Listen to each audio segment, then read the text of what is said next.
À ce moment-là, Chazal nous disent qu'ils ont fait leur mission. Ils ont un route immense dans la conquête d'Eretz Israël. C'est comme ils se sont donnés corps et âme pour leur mission. Alors, au Hachem, on a pu rentrer en Eretz Israël et la guerre qu'a entrepris Yehoshua Binu a pu aboutir. Alors, cette fameuse notion de shaliach. Le shaliach, c'est donc la personne qui part en tant qu'envoyé, en tant qu'émissaire, et il va essayer de mener à bien sa mission. Quel est le sroud rabotai d'un shaliach? En répondant à cette question, on va répondre à une autre question. Quel est le mérite d'une femme? Quel est le mérite d'une femme? Ça veut dire quoi? Quel est le sroud qui va permettre aux femmes d'acquérir le Olam Haba? Alors pour vous, c'est pas difficile à voter parce que vous êtes tellement tzadékette que vous en avez à revendre des trucs. D'ailleurs, si vous voulez en revendre quelques-uns, je suis prêt à payer en verre d'eau. J'en ai à revendre moi aussi. En tout cas, votre taille, vous, non, c'est machouacher, mais une femme normale. Une femme normale, vous comprenez, avec des yeux, enfin une bouche, une femme normale. Pas vous. D'accord, donc à votre taille. Quel est le sroud d'une femme? Quel est le salaire qu'une femme va recevoir? La Gemara dans Brachot se pose la question, Brachot page 17, et elle dit comme ça: Gdola haftacha sheiftichan hakadosh baruch hu lenashim yoter minha nashim. Donc le salaire, la récompense qui a été promise aux femmes est supérieure à celle qui a été promise aux hommes. Donc en d'autres termes, vous êtes bien? Hein? Loti, voilà, loti. C'est-à-dire, que les femmes vont avoir un salaire supérieur aux hommes. Chez Nehemar, la Gemara elle apprend d'où elle apprend ça? Un pasuk dans Isharia, Nashim sha'ananot kamna, shmana koli. Donc femme avec un S, d'accord? Donc chère femme. Femme chez Ananot, c'est une femme pas inconsciente, mais une femme chez Ananot qui se prend pas la tête. On dit femme insouciante. Ouais. Il y avait un autre mot que je cherchais, mais c'est pas grave, c'est bien. Femme insouciante, levez-vous et écoutez ma voix. Banot betuchot haazena imrati. Femme forte, on parle donc des femmes insouciantes, femme aussi des femmes fortes, haazena imrati, venez écouter ma parole. Donc de là, la Gemara elle apprend que le salaire de la femme est supérieur à celui de l'homme. Amar les Rabbi Chia. D'accord, tu dis que les femmes elles ont un grand mérite. Alors Rav il demande à Rabbi Chia, Nashim bemazachian, quel est le mérite de la femme? Pourquoi elle reçoit un salaire tellement grand? Qu'est-ce qu'elle a fait de particulier?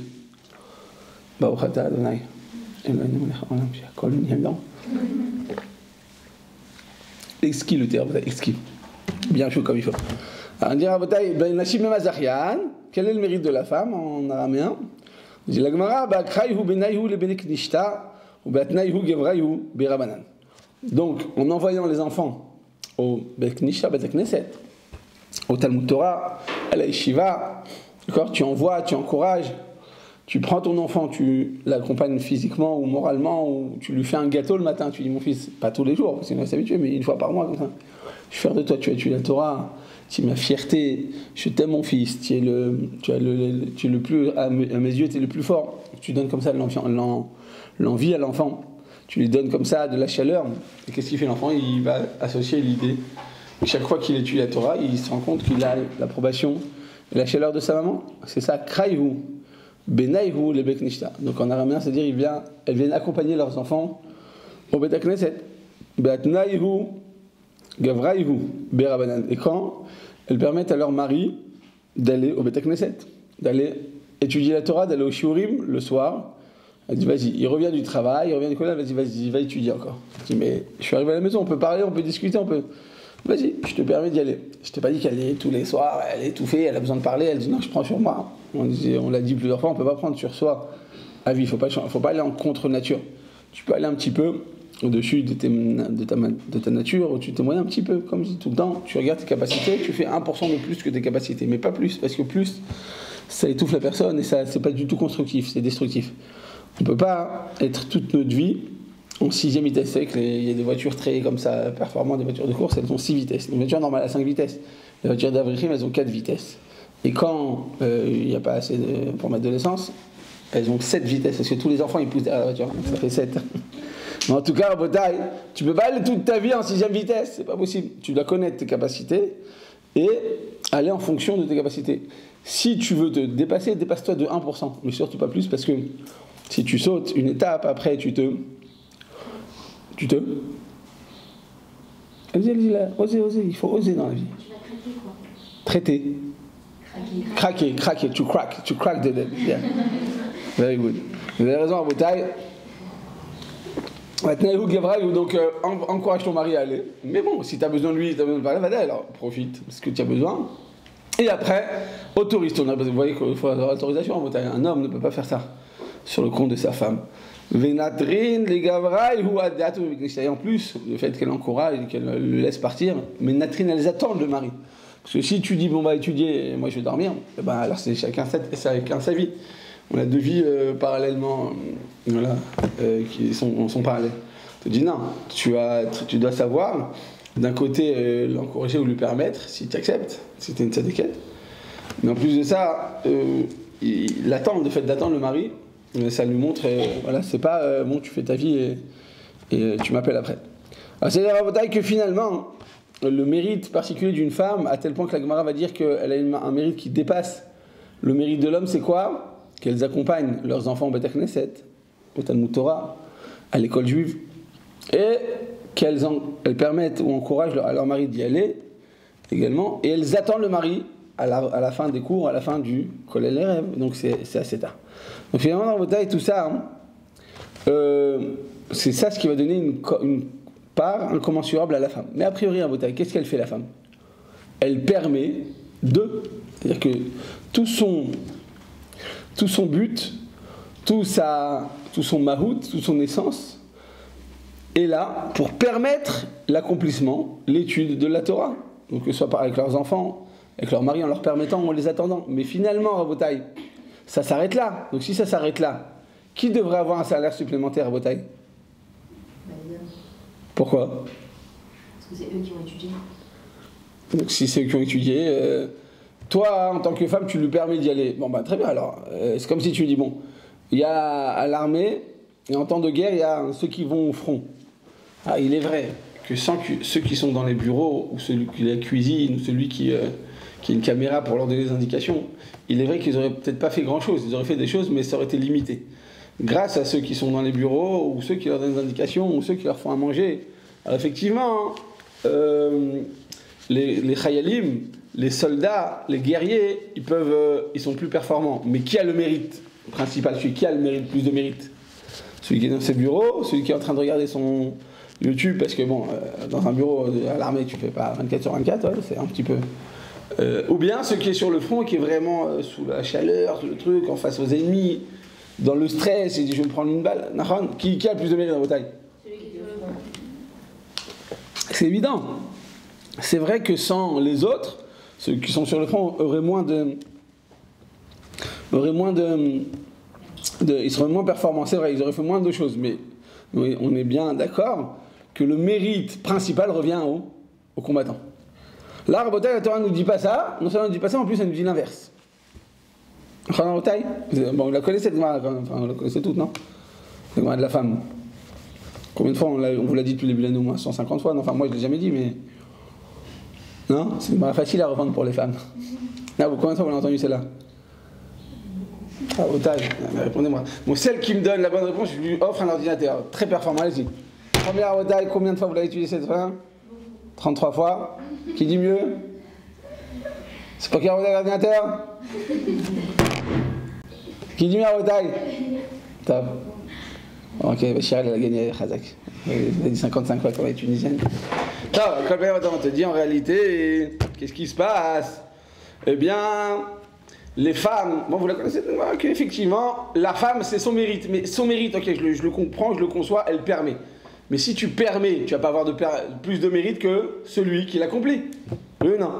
Tout à l'heure on a commencé avec la paracha, avec l'Haftara plutôt, au sujet des shlichim, des meraglim qui sont partis en Eretz Israël. Alors il y a les meraglim négatives, c'est ceux du début de la paracha, et les meraglim positifs qui sont ceux de l'Haftara.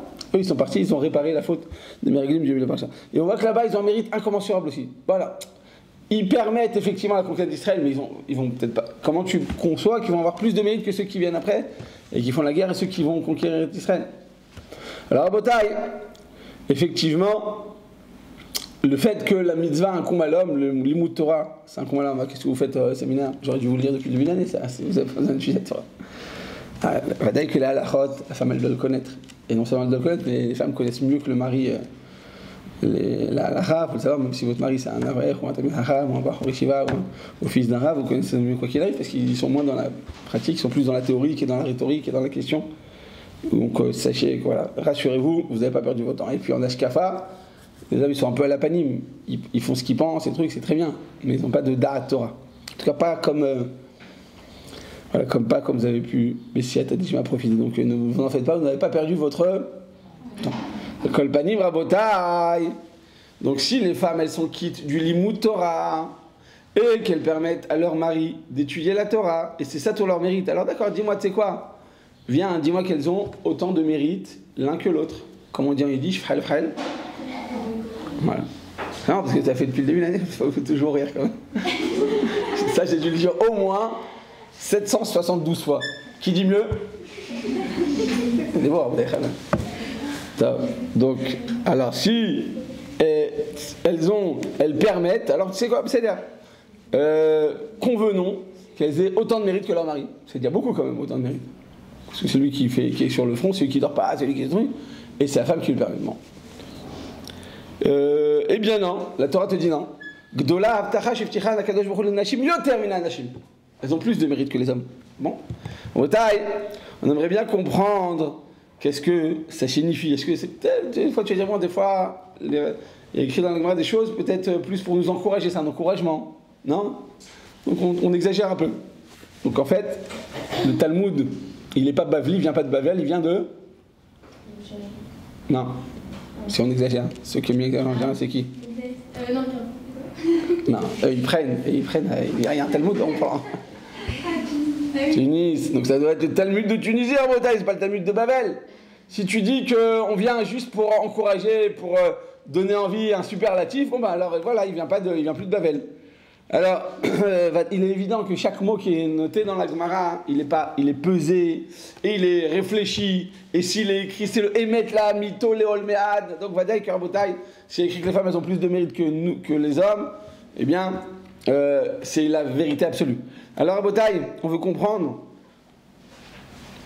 comment se fait-il qu'une femme qui va permettre l'accomplissement de la mitzvah qui va être faite par d'autres, finalement, par son mari et par ses enfants, eh bien, elles ont plus de mérite.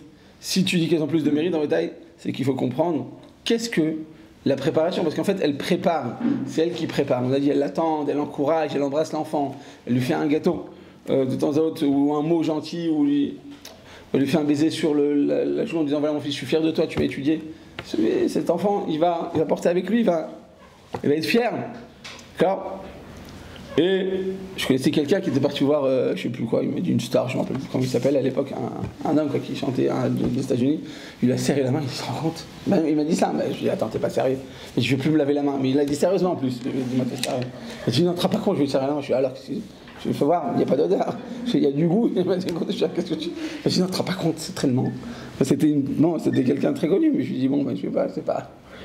Faut pas être fou non plus. Alcool, panim, rabota, et on te dit quoi? Ben, les gens sont fous. Alors, vous savez, les gens sont fous. Alors, par contre, en France, là je suis. Ça sent vraiment fou de fou. Là, en France, il n'y a pas de restaurant intérieur, mais ils ont fait les restaurants à l'extérieur. Donc, dans la rue, tu peux plus marcher, tu peux même plus rouler.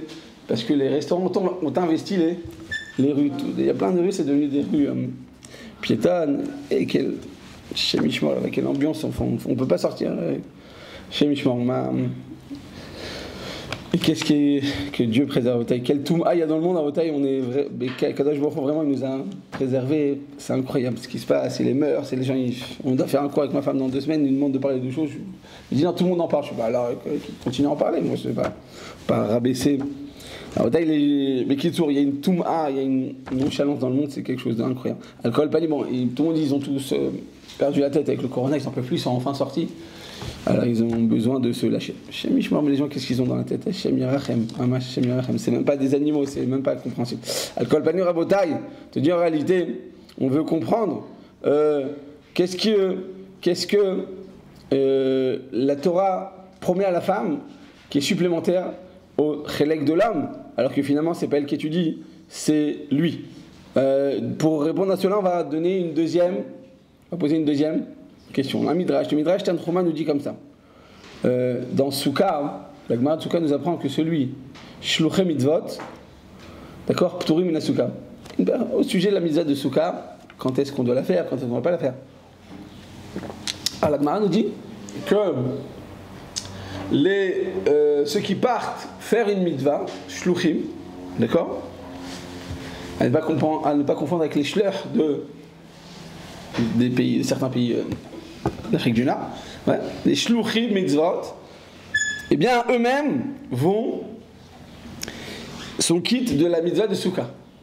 Donc par exemple, je vais à l'étranger pour enseigner la Torah, eh bien en chemin, donc j'ai quelques heures, quelques jours de voyage pendant ce temps-là, et j'ai pas besoin d'accomplir la mitzvah de Souka. Pourquoi on le rend quitte de cette mitzvah? C'est dans plusieurs cas, les gens qui font la levaya, qui portent un mort. Il écrit eux-mêmes, si le lever du corps prend plusieurs heures, ils n'ont pas besoin de faire la tefila. La Gemara dit, si il y a plusieurs rangées, alors celui qui tient le mort, il ne fait pas. Et ceux qui sont à l'intérieur, que personne ne voit, eux, ils peuvent faire les kriyat. Mais ceux qui tiennent le mort, ceux qui font vraiment la mitzvah, ils sont quittés. Même si ça dure plusieurs heures, donc on va faire shaharit, mincha, arvid. Ça s'appelle shluché mitzvah. Ça s'appelle, aosek ba mitzvah, patour mina mitzvah. Quand tu fais une mitzvah, tu es quitte de faire d'autres mitzvot. Tu es quitte. On ne te demande pas d'en faire d'autres. Pourquoi, Abotai? Pourquoi, ou je sais pas, je suis Mesameach Hatan Vekala, et quand tu fais le déplacement, tu arrives dans un Kala, tu truc, elle est tellement jouée, et maintenant c'est Minra, mais elle est tellement jouée, si tu pars, tu risques d'entacher sa joie, tu n'as pas besoin de faire Minra. C'est-à-dire que c'est. Bon, là, on fait Minra quoi qu'il arrive, mais je veux dire, c'est quoi le concept en Botaï de Shluché Mitzvot, Pturim, Minasuka ou des mitzvot en général? Là, nous dit Agmara, pourquoi le Midrash Tanchuma?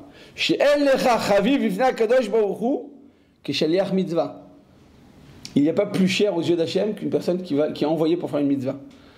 Shehu mishtaleach la'asot mitzvah. Il est envoyé, il a pour but d'accomplir une mitzvah. Venotnim nafsham la'atzliach bishlechutan. Ils donnent leur cœur, ils donnent leurs âmes, ils se donnent corps et âme pour l'accomplissement de cette mitzvah. Donc ils ont une mission, et pour la mener à bien, on te rend quitte de toutes les autres mitzvot. D'où on apprend ça? Donc ce que je disais tout à l'heure, donc c'est la Haftara. On apprend ça de Yoshua qui a envoyé deux shlichim. De shlichim ont été envoyés de la part de Yoshua, donc dans la Haftara de la semaine. Vaishlach Yoshua bin Nun. Qui a-t-il envoyé? Pinchas ve Kalev. Pinchas et Kalev Rabotai, nous dit le Midrash, Alchou venatnu nafsham vitzlichu bishlochotam. Ils sont partis, ils se sont investis, et ils se sont donnés corps et âme, ils se sont sacrifiés pour la mitzvah. En d'autres termes, ils se sont tués pour la mitzvah. Ils étaient prêts à mourir. Tu te donnes corps et âme pour accomplir quelque chose. Alors devant Kadosh Baruch Hu Rabotai, tu as une valeur infinie. Et alors, la question qu'on demande à Kadosh Baruch Hu, c'est la question qu'on demande à Rabotai, c'est comment ça se fait qu'Akadosh Baruch Hu, il n'a pas plus cher à ses yeux qu'une personne qui va faire une mitzvah. Pas plus cher à ses yeux. Quoi, c'est la chose la plus chère qui existe. Tu es investi par une mission, tu es l'homme le plus cher au monde. Alors, effectivement, Rabotai, un chaliar, normalement, qu'est-ce qu'il fait? Un chaliar, il y a écrit Shlucho chez la dame, selon la halacha, un homme, il peut demander à une femme il peut demander à un homme, à un second homme, d'aller marier pour lui une femme. Il dit voilà, tu vas au Grand Island, tu vas voir là-bas madame Dvorah Cohen et tu lui dis veux-tu épouser monsieur David Lévy? Et bien selon la halakha, cette femme elle est mariée. Pourtant, il n'est pas venu physiquement pour lui demander sa main, il est passé par un shaliach. On s'appelle Shluché Mitzvot. Alors, un shaliach à Botaï, c'est quoi? Comment ça se fait qu'il a le droit de le marier en mon nom? Parce que il est considéré comme étant la continuation de ma main. Comme ça le dit l'Agmara. Ça s'appelle Yada Arirta, une Yad Aror. C'est une main continuelle. C'est la continuation de ma main. C'est une représentation de ma propre personne. Donc même si moi je ne me suis pas déplacé pour accomplir cette mitzvah ou dans ce cas faire la demande en mariage, la personne qui va me représenter, il a qui vient mon cachet, il a mon approbation et il va en mon nom. Bon d'accord, alors c'est un shaliach mitzvah. Il est comme moi, il n'est pas plus que moi, oui ou non? Vous êtes d'accord? La Gemara elle va poser la question, qu'est-ce qui se passe si le shaliach il arrive là-bas et il voit que Madame Deborah Cohen, c'est une femme très irréchamaï, mais en plus elle a des grands yeux comme ça. Il dit, est-ce que tu veux te marier avec moi? La Gemara elle dit, donc, au lieu de demander pour son copain, enfin il veut se l'approprier. Si elle dit oui, qu'est-ce qu'elle dit la Gemara? Eh bien, qu'elle accepte, elle devient finalement sa propre épouse. Bon, c'est-à-dire que finalement, en taille maximum, le shaliach mitzvah, il a mon impact à moi, pas plus que moi. C'est-à-dire que si tu dis qu'il a un shaliach, alors comment ça se fait qu'il a le droit de faire certaines actions et qu'il est considéré comme étant ma continuation à moi? La Gemara nous dit que ça s'appelle shaliach mitzvah. Shaliach mitzvah, shlucho shel adam kemoto. C'est-à-dire quoi, Rabotai? Que le shaliach d'un homme, il est comme lui. Donc, est-ce qu'il peut être plus que lui ou pas? Rabotai? Oui. Est-ce qu'il pourrait être plus que lui normalement? A priori. Shlucho shel adam, maximum, tu peux être comme lui. Tu ne peux pas avoir plus de poids ou plus d'impact que la personne qui t'a envoyé, parce que tu viens en son nom. Donc maximum, tu es comme lui. Là, le Midrash lui dit quelque chose de plus fort, il te dit non. Il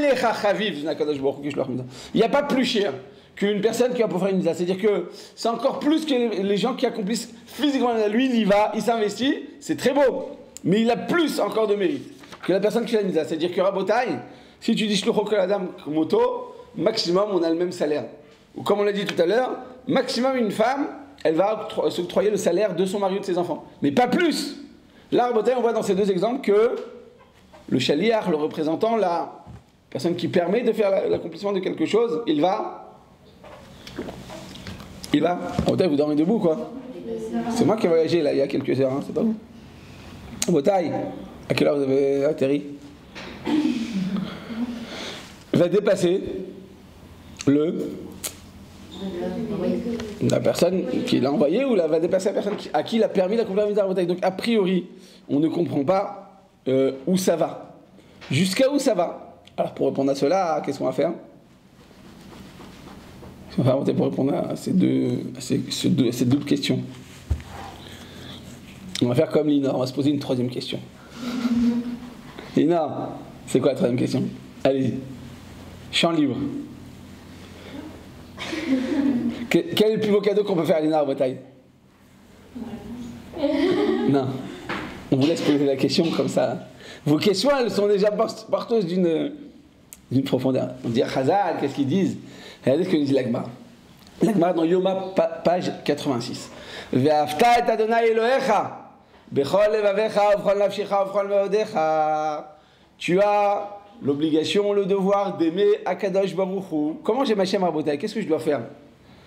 Est-ce que, je sais pas, je dois écrire des mots d'amour? Tu peux dire à Hachem que tu l'aimes. Merci Hachem, je t'aime, merci pour ce que tu m'as donné, merci Hachem, je t'adore, merci Hachem, j'ai pas d'amour aussi grand que je peux te porter. Faut pas comme ça, Hachem, comme va votre père, vous savez. Encore plus. Kadosh Baruch Hu, vous lui montrez tout l'amour qu'on a, tout l'amour qui existe sur terre, il faut le montrer à Kadosh Baruch Hu. Alors comment tu l'exprimes? À chacun comme elle veut. Souvent quand j'étais à Paris à 1h du matin, parce qu'à Paris j'ai un rythme un peu plus. Ici quand je suis là, je suis un homme très libre, mais quand je suis à Paris c'est un peu assez intensif, donc je m'occupe des sidourim là-bas à 1h du matin.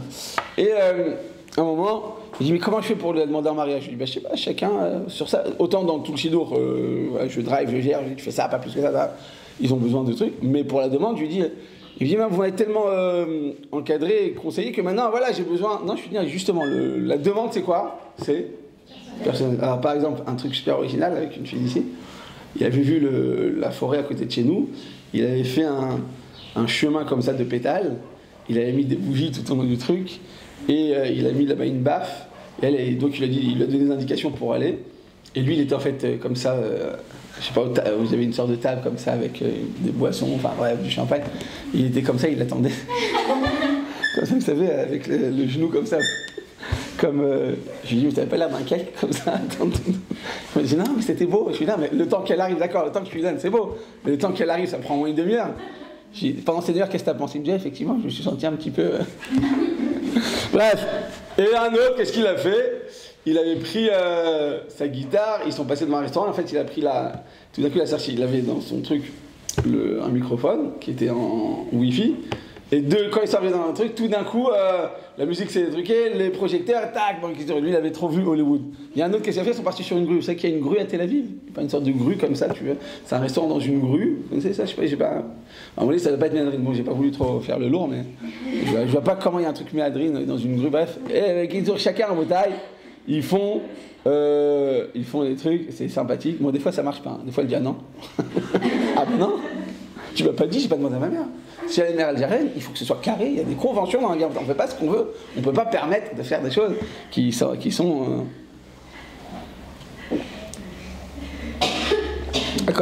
Comment tu montres l'amour que tu as envers Akadosh Baruch Hu? Donc c'est du libre, c'est du chant libre. Puis peut-être t'écris un poème, un mot d'amour, un long mot, tu fais sur une feuille, tu plies la feuille, tu en fais un avion et jette-le vers Hachem, peut-être Hachem il va le prendre. Non, peut-être Hachem il va le chou, ça va s'envoler. Je sais pas, comment tu montres que tu aimes Hachem, Rabotai? D'après vous, rapidement, vite, parce que j'ai pas le temps. Il me reste 5 minutes pour vous dire la réponse qu'on a déjà. Hein? Mitzvot. Quoi d'autre? La Torah. La Tfila, Chesed. Tom. La Gemara dit comme ça, que le nom d'Akadosh Baruch Hu soit exulté, soit adoré grâce à toi. C'est-à-dire qu'on va te voir, on va aimer Hachem. C'est-à-dire qu'en fait, tu vas être un exemple d'Akadosh Baruch Hu. Tu vas être un exemple de l'amour d'Hachem. Les gens vont dire, oh là là, c'est une bombe cette personne-là. Oh, mais j'ai envie de lui ressembler, j'ai envie d'avoir cette... ce qu'elle a de particulier, qu'est-ce qu'elle a de particulier cette personne-là? Elle a une proximité avec Hachem, moi aussi j'ai envie d'avoir cette proximité. C'est-à-dire que les gens ils vont te voir à Botaï, ils vont aimer Hachem. Est-ce que vous voyez ce que je veux dire ou pas à Botaï? Il y a un homme, mais comme vous n'avez pas insisté, donc je ne voulais pas amener cette année, je voudrais que... Enfin, c'est très caché avec nous, mais il n'est pas là physiquement, mais si vous étiez plus tunisien, vous osiez plus, on aurait pu le faire. On le voit, on voit c'est quoi la Vat Hachem. Moi ça fait 25 ans que je le côtoie, toutes les semaines, et chaque fois que je le vois, je suis mis Torère la Vat Hachem. Chaque fois que je le vois, il incarne pour moi la Vat Hachem. C'est le Rav Béar. Mais comme vous êtes des fausses tunisiennes, donc vous n'osez pas me... Keren, montrez-leur c'est quoi. Là, comment il faut faire, il faut pas avoir honte, il faut oser, il faut gratter. À votre avis, il faut gratter, mais là, ça, si tu grattes pas, tu n'obtiens pas. Pas comme ça on dit à la goulette. Hein. Mais en tout cas, c'est comme ça qu'il faut faire pour la Torah. Chez Yeshem Hashem Itav Eladecha, que le nom d'Akadosh Baruch Hu soit aimé, soit exulté, soit qu'on puisse aboutir à l'amour d'Hachem grâce à ta personne. Il dit pourquoi, comment? Alors je le dis rapidement, vous connaissez la Gemara, je pense. Que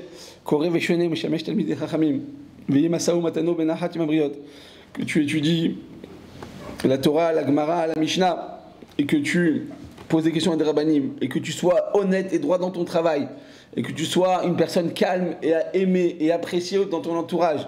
Ma briotte, qu'est-ce que les gens vont dire à cette personne, à son sujet? Ashrei aviv chez l'imdo Torah. Heureux est le père qui a enseigné la Torah. Ashrei rabo chez l'imdo Torah. Heureux est le rav qui lui a enseigné la Torah. À chaque fois que vous partez en France, sachez que souvent je reçois des téléphones de personnes, des fois des voisins, vous ne vous rendez même pas compte. Je dis, mais c'est quoi ces filles que vous avez vues? Ah, c'est pas moi, elles sont arrivées déjà parfaites. On a juste conservé leur perfection. On a juste permis de leur donner. Et sachez, ça fait incroyable. Bon, quand c'est dans les mariages en général, là-bas, ils se permettent d'aller plus loin. Ils disent, non, mais on va se marier, non, mais elle a que 18 ans à Botaï, calmez-vous, on la garde au frais pendant 2 ans. Mais ça veut dire que, là-bas, c'est plus. Voilà. Je parle pas de ça, je parle pas d'une beauté physique, d'une beauté intérieure. Et les gens, effectivement, ils disent, mais ça. Elle a quelque chose de particulier. Oh, il a même la briotte, c'est l'olim de Torah. Quand tu vois des gens comme ça, tu dis malheur à ceux qui n'ont pas étudié la Torah. Pourquoi? Reiten ploni chez la Torah. Raou Kaman Naïm Daracha. Vous avez une personne qui étudie la Torah, vous savez comment il se comporte bien. Quelle signout, quelle douceur, quelle intelligence, quelle candeur, quelle noblesse. Eh bien, Kamam etukani ma'asav. Allah vakatu omer, vayomer li, le pasuk dans Ishaya, vayomer li avdi ata. Israël, Asher Bechait pas. Akadosh Baruch Hu nous dit à Botaï, au sujet de ces personnes-là, Israël, tu es mon peuple, tu es mon serviteur, et j'en suis fier, tu es ma fierté. Akadosh Baruch Hu, il nous dit qu'il est fier de vous, rendez compte à Botaï. Ça, c'est le plus grand amour d'Akadosh Baruch Hu. Là, tu montres l'amour le plus grand envers Hachem, combien on nous est reconnaissant. Par contre, à Botaï, celui qui a étudié la Torah, et qui n'est pas un homme honnête, qui n'est pas un homme droit, qui n'est pas un homme calme, aimé, agréable, qui est un homme nerveux, toujours en train de... Il y a des gens, ils vont selon ce qui est vrai, ce qui est juste, mais ils sont tout le temps en train d'exiger. Tu as le droit d'exiger normalement, mais quand tu fais toute ta vie autour de ça, tu n'es pas agréable, tu n'es pas aimé, tu n'es pas apprécié. Tu es tzaddik sans être racide. La Avodat Hashem, c'est de faire ce qu'Akadosh Baruch Hu me demande, mais je vais faire encore plus. C'est ça la véritable Avodat Hashem. Là, il y a des gens, ils sont exigeants, ils ont le droit d'exiger. Je ne suis pas en train de dire qu'il faut toujours lever terre. Mais simplement, si ça va tellement peser sur ton caractère qu'à la fin tu deviens intransigeant et que tu es lourd et difficile à vivre pour ton entourage, eh bien à ce moment-là, les gens, qu'est-ce qu'ils disent? Oh, on parle d'une personne qui ne parle pas benachat, qui n'est pas droit, qui n'est pas agréable. Alors là, les gens, ils vont dire, oh, malheur à cet homme-là, qui se comporte de cette manière. Vous avez vu combien, eh bien, cet homme-là n'a pas, la Torah ne l'a pas exulté, ne l'a pas élevé. En d'autres termes, l'amour d'Hachem, il est là. Comme ça qu'on peut exprimer avant un Kadosh Baruch Hu, en ayant un comportement exemplaire, et en étant, eh bien, apprécié par son entourage. C'est pas apprécié, on se met à leur niveau. C'est qu'on reste dans nos travaux d'Hachem, et on leur donne envie de s'approcher de la Kadosh Baruch Hu. Donc on voit en bataille en réalité, eh bien, que la Havat Hashem c'est quoi? C'est une obligation, bien entendu, l'obligation d'aimer Hashem, mais tout simplement, quelle est la définition de cette Havat Hashem quand les gens vont te regarder, vont te contempler, je parle spirituellement bien entendu, ils vont dire voilà, cette personne-là, eh bien, elle a une hashpa, elle a une influence positive autour d'elle, elle dégage quelque chose, et effectivement, eh bien, c'est ça, la véritable Havat Hashem. C'est-à-dire que tout simplement, eh bien, on aurait pu penser que qui aime Hashem, comme vous avez dit, celui qui étudie la Torah, celui qui fait les mitzvot, ça aurait dû être ça normalement. On te dit non. Voici que la Avodat Hashem, la Havat Hashem, pardon, elle est plus indirecte. Et c'est plus un intermédiaire. C'est pas une action directe. C'est pas comme on étudie la Torah, où je fais des mitzvot, je fais du recette, comme vous avez dit, c'est juste ce que vous dites. Mais la Gemara le voit différemment. Si par toi, par ton intermédiaire, par ton biais, les gens vont arriver à une Havat Hashem, c'est bon. C'est que tu arrives au véritable Havat Hashem. C'est pas une action directe. Donc en fait, on voit dans ces trois Mekorot qu'on a vus, et je vais donner la réponse tout de suite, Bezrat Hashem. Dans ces trois Mekorot, on voit qu'en réalité, eh bien, c'est pas celui qui agit en direct qui a le plus grand salaire, qui est plus cher au jeu d'Akadosh Baruch Hu. C'est celui qui fait les choses de manière indirecte, de manière passive. D'accord ou pas? C'est le point commun entre ces trois Mekorot dans Botaï, oui ou non? La femme, le shaliach mitzvah et la personne qui incarne l'amour en Akadosh Baruch Hu. On voit que c'est pas des actions directes, c'est pas de cause à effet, c'est indirectement. C'est une sorte comme ça de rebondissement. On est bien d'accord? Regarde Botaï.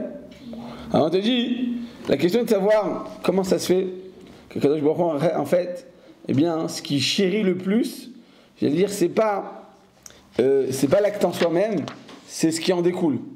On te dit en réalité à Botaï, eh bien écoutez la réponse que nous donne le Rav Miller sur l'amour d'Hachem et sur le din d'un shaliach. On te dit en réalité à Botaï, eh bien, quand on fait une action et que cette action, elle est dirigée par des sentiments personnels.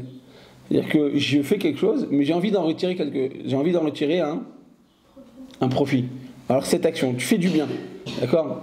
Donc tu es altruiste, tu as envie d'aider. Mais en fait, toute ta kavana dans cet amour du prochain, elle provient d'un amour personnel. Donc à ce moment-là, Botaï, ce don c'est quoi? Tu as donné ou tu as pris finalement? Est-ce que tout le monde est d'accord, Botaï? C'est-à-dire que des fois tu peux faire du bien. Donc faire du bien, c'est dire quoi? Donner de ta personne. Quand tu fais du bien, c'est que tu penses à l'autre et pas à toi. Eh bien, il y a certains cas dans lesquels le don, c'est en réalité c'est une acquisition, c'est que tu prends. Eh bien, où on voit ça à Botaï? Dans l'accomplissement des mitzvot. Or, dans le chesed, on comprend bien. Je fais un garçon qui est super gentil avec vous. Qu'est-ce qu'il est gentil ce garçon? Il arrête pas de me dire que je suis une fille bien, je suis une fille gentille. Ah, je suis vraiment gentil. Il m'aime vraiment, je suis malin, il t'aime pas. Il s'aime lui-même. Mais il pense que pour pouvoir t'aimer, alors pour pouvoir s'aimer, il doit passer par des compliments te montrer qu'il t'aime. Il t'aime pas vraiment. Voilà, Botaï, c'est de l'amour illusoire ça. Donc Botaï, que dans ce cas-là, c'est pas de l'amour, il prend. Et c'est pas pour donner qu'il fait ça, c'est pour prendre à soi-même. Mais pour cela, il y a des conventions, donc il est rempli. Mais dans la Avodat Hashem aussi, à Botaï, il y a cette approche. Une personne qui ferait des mitzvot pour quoi? Pour du kavod. Pourquoi d'autre, Rabotai? Pour plaire. Pour plaire. À qui? Aux autres. À la direction. Pour être bien vu, voilà, je suis une bonne fille. Voilà, comme ça, il y en a qui veulent plaire, il y en a qui veulent qu'on leur prenne pas la tête. C'est aussi une sorte de comment dire, tu prends dans tous ces cas. Pourquoi? Parce que tu fais ça pour toi-même, qu'on te laisse tranquille. Donc en fait, tu vas pour donner. La Torah, les mitzvot, le chesed, c'est donner. Tu donnes à Hachem, tu donnes au prochain, tu donnes de ta personne, tu donnes au Ham Israël, tu donnes. C'est ça, Rabotai, le Icar d'un homme. C'est pour ça qu'on est venu sur terre. Une personne qui arrive à donner, c'est l'homme le plus heureux, même s'il n'a pas d'argent, Rabotai. Comme dit le Passouk, donner, donner, donner. Dieu vous l'envoie. C'est-à-dire que Rabotai, donner, c'est pas une question d'argent. Et au contraire, j'allais dire, il y a des gens, plus ils ont, plus c'est leur est difficile de donner. Ça devient une maladie. Ils sont tellement habitués à prendre. Pour donner, c'est vrai. Et même s'ils donnent des grandes sommes d'argent, mais finalement, comme il dit Rav Steinman, très souvent, ça ne représente même pas une partie de leur capacité réelle. Donc ce qu'ils donnent, c'est à l'air d'être spectaculaire, mais en fait, c'est rien. Par rapport à ce que quelqu'un d'autre donne. Mais si toi, tu donnes, t'as rien, et tu donnes quand même. Et en généralité, c'est ce qui se passe. Plus moins les gens ils ont, plus ils ont envie de donner. C'est ça ce que quelqu'un d'autre veut arriver. Donc quand tu donnes pour donner, à ce moment-là, c'est une netina. Mais quand tu donnes pour prendre, c'est une netila. C'est quoi une netila, Rabotai? Tu prends, tu acquéris, non pas acquéris, t'as chotef, t'as netila. C'est-à-dire en réalité, Rabotai, eh bien, ça doit être ça, Rabotai, ce qui nous encourage, ça doit être ça, le moteur, ça doit être ça, l'esprit dans lequel on doit accomplir la Torah. Alors Rabotai, quand tu fais la Torah, tu étudies, tu accomplis les mitzvot, alors peut-être effectivement, une certaine période, le Olam, il y a Ilmad Adam Torah chez l'Olishma, chez Mitor, chez l'Olishma, là, l'Olishma. Bon, effectivement, il y a des fois des étapes intermédiaires pour pouvoir aboutir au Lishma.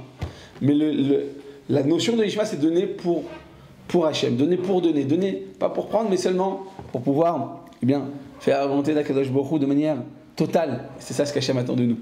Donc on a dit à Rabotai, comment se fait-il que la femme, que le shaliach, et que celui qui incarne l'amour d'Akadosh Baruch Hu ne sont pas des personnes qui sont actives, elles sont passives et pourtant elles sont les personnes qui représentent le plus grand niveau d'amour d'Hachem et de don. Comment ça se fait à Rabotai? Que eux, il n'y a pas il n'y a pas plus grand qu'une personne qui est shaliach mitzvah. Pourtant il n'accomplit pas, il fait juste que il permet la chose. Il ne l'accomplit pas en soi-même. Ou la femme c'est la même chose, c'est pas elle qui étudie la Torah, elle permet, c'est vrai. Mais à Rabotai, le point commun entre ces trois Mahamaré, Chazal, c'est qu'en réalité, ces personnes-là, elles vont permettre à l'autre de le faire.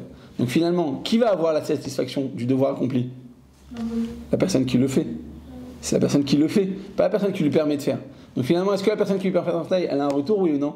A priori, elle n'a pas de retour. Bon, si vous avez un mari gentil, il va dire merci ma femme, t'es la meilleure du monde, tu permets de faire toi. S'il est gentil, qu'il a fait une bonne adracha, il va vous être reconnaissant. Mais très souvent, ou même qu'il soit reconnaissant ou pas, ça change rien. Il faut qu'il soit reconnaissant, ça change rien. Mais le devoir accompli à Rabotai, on n'a pas la satisfaction de le faire si on ne le fait pas soi-même. Tandis que là, Hachem vient nous dire, écoute, quand tu es shaliach, ou quand tu es une femme, comme tu permets à l'autre de faire les choses, donc Kivyachol, tu n'as pas la satisfaction du devoir accompli, donc tu le fais totalement pour Akadosh Baruch Hu. Tu le fais sans aucun retour, sans aucune attente. Donc comme tu le fais sans aucun retour, sans aucune attente, ce que tu fais, c'est totalement lishma. C'est totalement cher aux yeux d'Akadosh Baruch Hu. Il n'y a pas plus cher. El Rachaviv, l'ifna Akadosh Baruch Hu, qui shaliach mitzvah, il n'y a pas plus grand que ça. Ou que cette femme qui permet à son mari de dire. Pourquoi? Parce qu'elle permet à l'autre de le faire. Si elle permet à l'autre de le faire, elle n'a aucun intérêt personnel. Immédiat en tout cas. Elle n'a aucun intérêt personnel. Akadosh Baruch Hu, c'est la femme la plus chère au monde. Parce qu'en réalité, tu permets à l'autre de faire des choses à Rabotai. C'est ça en réalité.